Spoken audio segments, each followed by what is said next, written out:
Decades ago, the United States used to invest 2% of our gross domestic product, everything in America, 2% on research and development, allowing us to lead the world in major fundamental changes in research and development.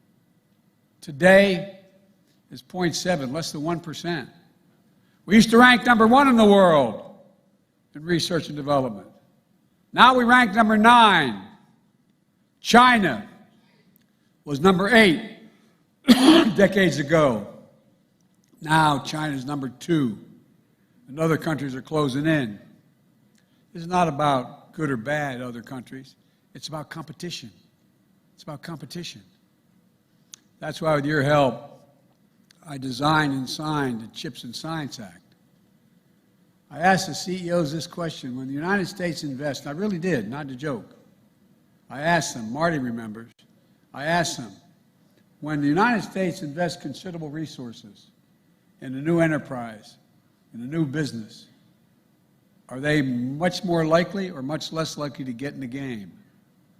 And the answer is overwhelmingly yes, it matters. They get in the game when the United States of America makes a judgment what they're going to invest in.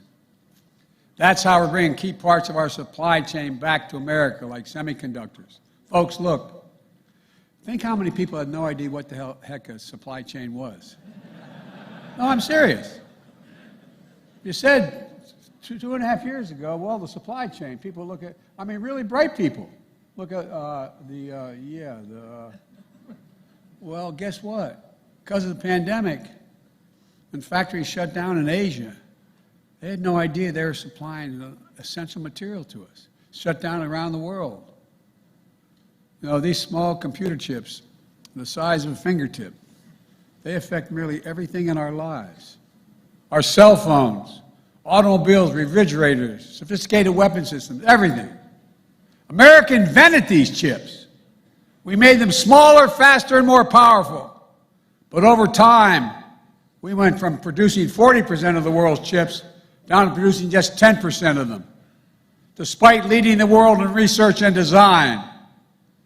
We saw what happened during the pandemic when the global economy came to a halt. Overseas factories that made these chips shut down, driving up the cost for everyone around the world, but particularly American families. A lot of you know this, but every new car built needs at least as many as 3,000 of these chips.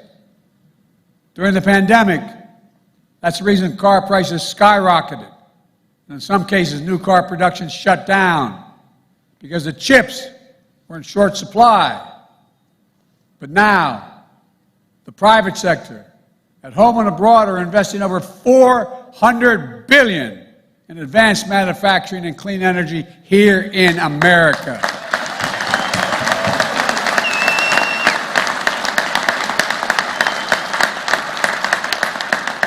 It's not an exaggeration to say that's on a scale never seen before in this nation. Never seen before.